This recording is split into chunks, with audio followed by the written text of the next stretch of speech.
Si dice che Steven Spielberg sia il regista che più di tutti ha spaziato nei generi drammatici, avventure, horror, fantascienza, biografici, animazione, commedie, eccetera.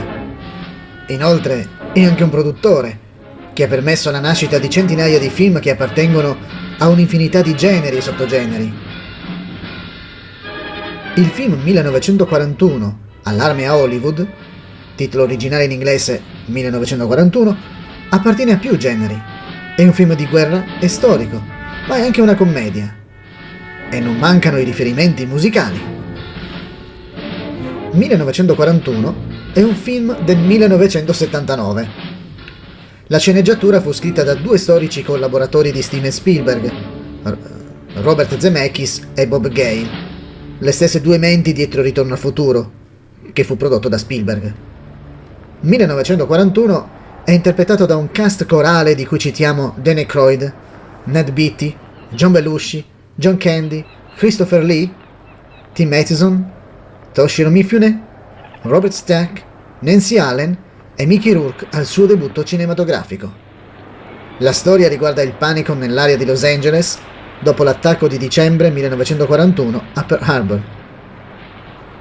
Il co-sceneggiatore Gale ha dichiarato che la trama è vagamente basata su quello che è diventato noto come il grande raid aereo di Los Angeles del 1942 o il bombardamento della raffineria di petrolio di Elwood, vicino a Santa Barbara, da parte di un sottomarino giapponese. Molti altri eventi del film sono basati su incidenti reali, fra cui le rivolte di Zurzeit e un incidente in cui l'esercito degli Stati Uniti ha piazzato un cannone antiaereo nel cortile del proprietario di una casa sulla costa del Maine.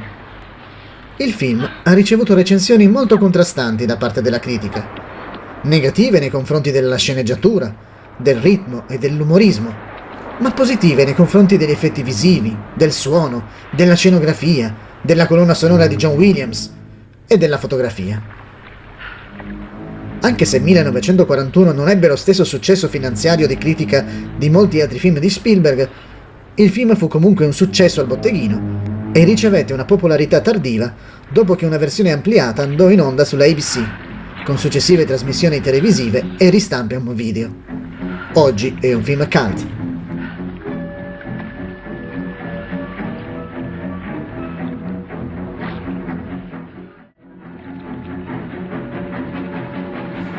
Nel documentario Stanley Kubrick e Life in Pictures si scopre che Kubrick aveva suggerito a Spielberg di realizzare un film drammatico piuttosto che una commedia, sulla falsariga di Tora Tora Tora del 1970, che approfondiva gli eventi in gran parte dal punto di vista dei giapponesi, e di cui il film Pearl Harbor è un remake che invece approfondisce la controparte americana.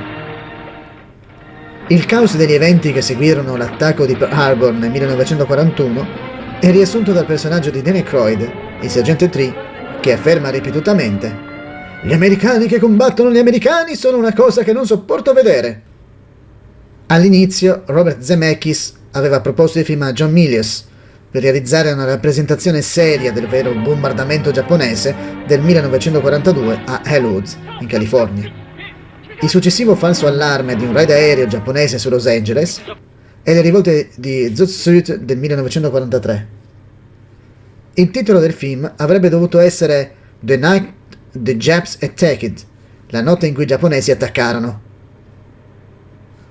Dopo che lo sviluppo del film fu trasferito dalla Metro-Goldwyn-Mayer alla Universal Pictures, i dirigenti insistettero affinché il titolo fosse cambiato in Rising Sun per evitare il termine dispregiativo Jap. La storia diventò una commedia dopo che Steven Spielberg fu coinvolto come regista e la sceneggiatura fu riscritta durante la produzione di Incontri ravvicinati del terzo tipo nel 1977. I personaggi di Kron Kram e Herbert Kaziminski erano originariamente scritti pensando ai coprotagonisti della serie televisiva The Honeymooners, Jackie Gleason e Art Carney. Holly Wood e Wade Bill Kelso erano originariamente personaggi minori prima che Belushi e Pickens venissero scritturati. 1941 è uno dei pochi film americani in cui appare Toshiro Mifune, un popolare attore giapponese. È anche l'unico film americano in cui Mifune ha usato la propria voce per parlare sia giapponese che inglese. Nei suoi film precedenti, le battute inglesi di Mifune erano state doppiate da Paul Frees. Il ruolo del maggiore generale Stilwell originariamente era stato offerto a John Wayne, a Charlton Heston e a Jimmy Stewart. Poi Wayne fu considerato per un cameo.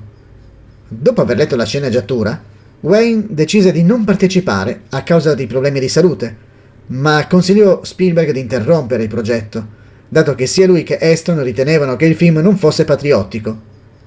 Spielberg ha detto: Wayne era davvero curioso, e così gli ho mandato la sceneggiatura.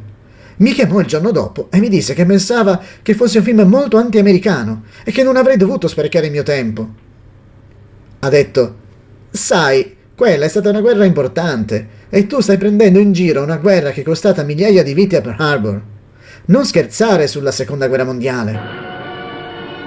Nel trailer della pellicola il pilota veniva chiamato Wild Wayne Kelso. Quando il film fu girato il nome cambiò in Wild Bill Kelso. Nel frattempo John Wayne era morto.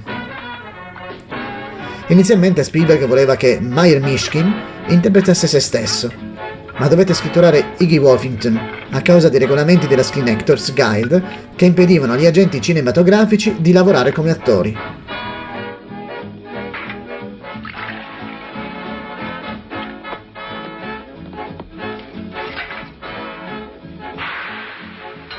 Susan Beckley ha ripreso il ruolo di nuotatrice come nel film di Spielberg, Lo squalo.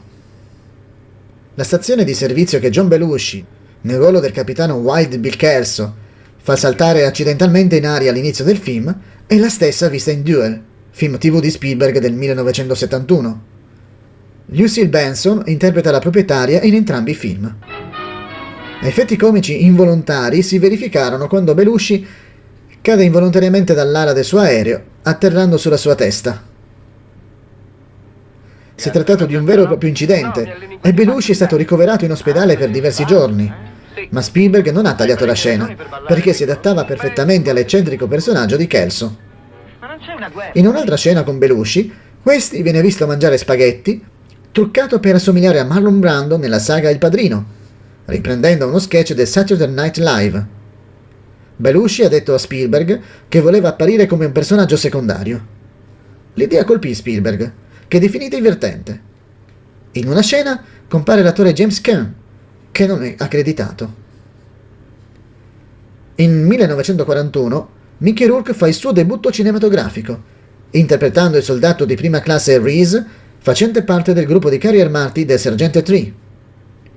Il carro armato M3 Lulu Bell rendeva omaggio sia a un cavallo da corsa che al film Sahara del 1943 con Humphrey Bogart. In Sahara un autentico M3 di nome Lulu Bell era ripreso in primo piano. Invece, quello di 1941 in realtà era un trattore. Il famoso modellista Greg Jean lavorò al film. In seguito utilizzò il numero di scafo NCC 1941 per l'astronave USS Bozeman nell'episodio Causa ed effetto di Star Trek The Next Generation.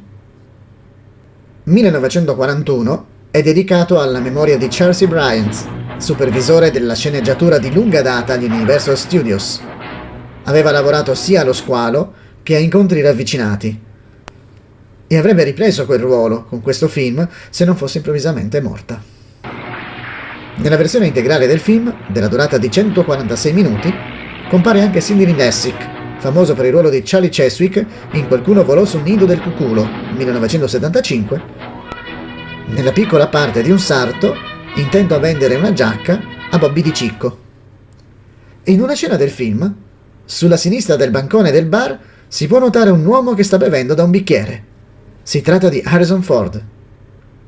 Il film è stato inoltre citato a sua volta nel film I Predatori dell'Arca Perduta, in cui Indiana Jones imita John Belushi che nel finale del film, in piedi su un sommergibile, fa il saluto militare agli amici.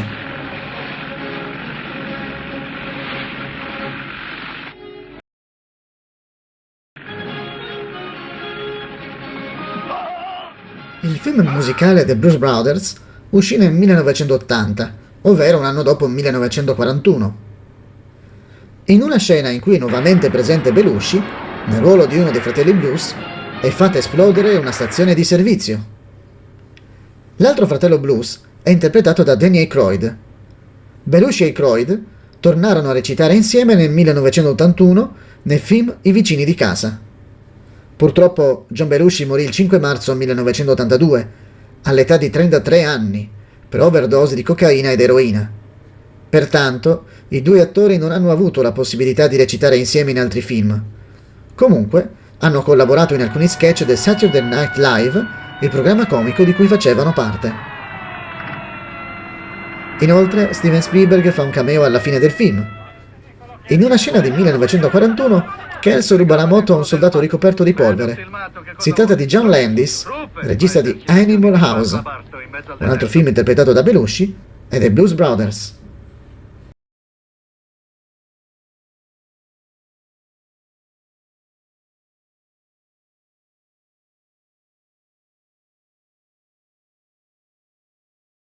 Ma non è la nuova segretaria del generale? Oh sì, signore, è arrivata da G2 stamani. Non è male, eh? Non male. La colonna sonora di 1941 fu composta e diretta da John Williams. La marcia che dà il titolo al film è usata in tutto il film ed è forse il pezzo più memorabile. Spielberg ha detto che è la marcia scritta da Williams che preferisce. La colonna sonora include anche un brano swing intitolato Swing, Swing, Swing, composto sempre da John Williams. Sono presenti anche diversi omaggi a brani famosi, come In the Mood di Glenn Miller, e a due brani delle Andrews Sisters, Daddy e Down by the Ohio. Si sente anche una melodia irlandese, The Rakes of Mallow. Le versioni Laserdisc e DVD del film permettono di scegliere, nella lista delle lingue, la sola colonna sonora musicale, ma arrangiata in modo diverso. Nel 2011, La La Land Records, in collaborazione con Sony Music e NBC Universal, ha pubblicato un album composto di 2 CD contenente la colonna sonora completa di John Williams. Il disco 1 contiene la colonna sonora del film, presentata come era stata concepita originariamente da Williams. Comprende anche le musiche per le parti tagliate del film. Mai abbastanza, mio caro. Ma non sarai sempre irritato? Sì, in numerose parti.